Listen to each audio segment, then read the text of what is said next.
پہلی چیز کون ہے؟ اس کو آرام نہیں آتا، کبھی ادھر منہ مارے گی، کبھی ادھر منہ مارے گی، کبھی ادھر. کبھی آپ دیکھیں گے بکری آرام سے نہیں بیٹھے. ان کو کب آرام آئے گا؟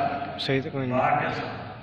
باغ کا مطلب یہ ہے کہ بکری کو اس وقت آرام آئے گا جب اس کو بخار کیا ہو بکری کو، تو پھر بکری آرام سے بیٹھ گئی. اس کے بغیر بھی اس کو آرام ہے. دوسری چیز ہے باغ والے باندر. باندر جانتے ہو کیا ہے؟ باندر. اس کو بھی آرام نہیں آتا، کبھی گزرتا ہے نیفر، کبھی اس پر جیسے وہ ادھر ہے. ان کو بھی آرام نہیں آتا. باندر کو بھی اس وقت آرام آئے گا جب اس کو بخار ہو. اگر باندر کو بخار ہے پھر یہ بھی آرام سے، اس کو بھی آرام کس کے ساتھ آتا ہے؟ تیسری چیز چھوٹے بچے. کون ہے چھوٹے؟ یہ بچے. ان کو بھی آرام ہے، چاہے مدرسے میں بیٹھوں، چاہے مسجد میں بیٹھوں، چاہے گھر میں بیٹھوں، ان کو بالکل آرام ہے. ادھر بھاگیں گے، ادھر کریں گے، وہ چیز اٹھائیں گے، وہ چیز توڑیں گے. چھوٹے بچے اگر آرام سے بیٹھے ہوں تو سمجھ لو ان کو بھی بخار ہے.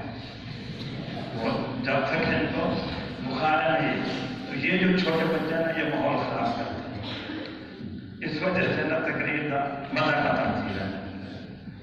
تو دوسری بات یہ ہے، آپ کے سامنے جو تقریر کروں، میری تو آپ کے ساتھ جان پہچان بھی نہیں ہے. کیا آپ اجنبی ہیں، میں اجنبی ہوں آپ کے لیے. آپ میرے سے اجنبی ہیں، میں اجنبی ہوں. کیونکہ میں 7-8 کے علاوہ کسی کا نام نہیں جانتا کہ یہ نہ نام جانتا ہوں یہ کہاں کا ہے، کس درجے میں پڑھتا ہے، کس درجے میں پڑھتا ہے، اور نہ آپ مجھے جانتے ہیں.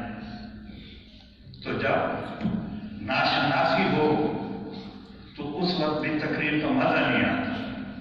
کہ تقریر کو اس وقت آپ کو سمجھائیں، اس وقت بھی تقریر کا سرے کیا جائے.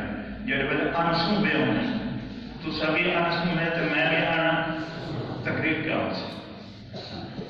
تو پہلے تقریر کرنے سے پہلے ضروری ہے کہ تھوڑا سا ماحول بنا. کیا بنا لیں؟ ماحول. جب ماحول بن جائے تو تھوڑا سا مزاج بھی ملا، ماحول بھی بن جائے، اور جب مزاج مل جائے گا نا پھر تقریر کرنے کا سننے کا بھی مزہ آئے گا. پھر تقریر کرنے کا بھی سننے کا بھی مزہ ہے. پہلے ماحول کا معنی ہے ایک دوسرے کا تعارف ہو. پہلے تھوڑا سا میں سوال کر کے تعارف کروں گا کہ آپ کون ہیں، کہاں کے رہنے والے ہیں، کیسے ہیں، کیسے نہیں، تاکہ آپ کا کیا ہو جائے. پھر میں اصل بات کروں گا، جو حدیث پڑھی ہے نا، پھر اس کا مطلب مقصد عرض کروں گا. پہلے میں سے چھوٹی سی مختصر، کیونکہ ٹائم مختصر ہے نا. پہلی بات یہ ہے کہ آپ اللہ کی مخلوق ہیں یا نہیں؟ سارے کے سارے کیا اللہ کی؟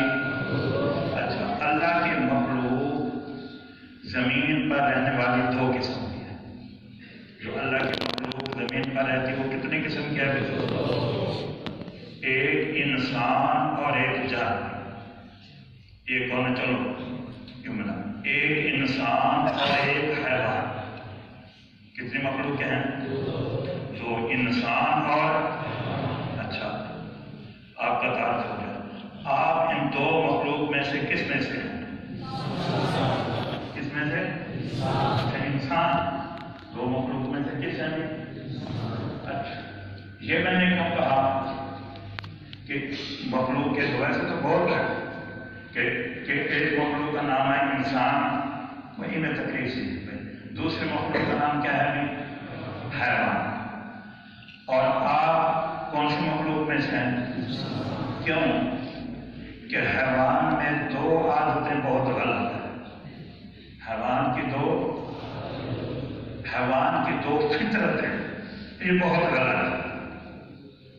یہ اس کو سمجھنا. حیوان کی 2 فطرتیں. پہلی حیوان کی فطرت یہ ہے کہ حیوان کے ساتھ جب تک ڈنڈے والا نہ ہو حیوان نہیں چلتا. پہلے اس کی فطرت کیا ہوتی ہے؟ اس کے ساتھ ڈنڈے والا ہر وقت اس کو ہم یوں کہتے ہیں، اگر حیوان چرنے جا رہے ہیں تو چرواہا ساتھ ہوگا، اس کے ہاتھ میں کیا ہوگا؟ ڈنڈا۔ اگر اس کے ساتھ چرواہا نہیں ہے، ڈنڈے والا، اب حیوان پیر نکلے گا۔ جب پیر نکلے گا نا، جا کر کسی کے کھیت کو خراب کرے گا۔ کھیت نہ رہا تو کھیت کو کیا کرنے گا بھی؟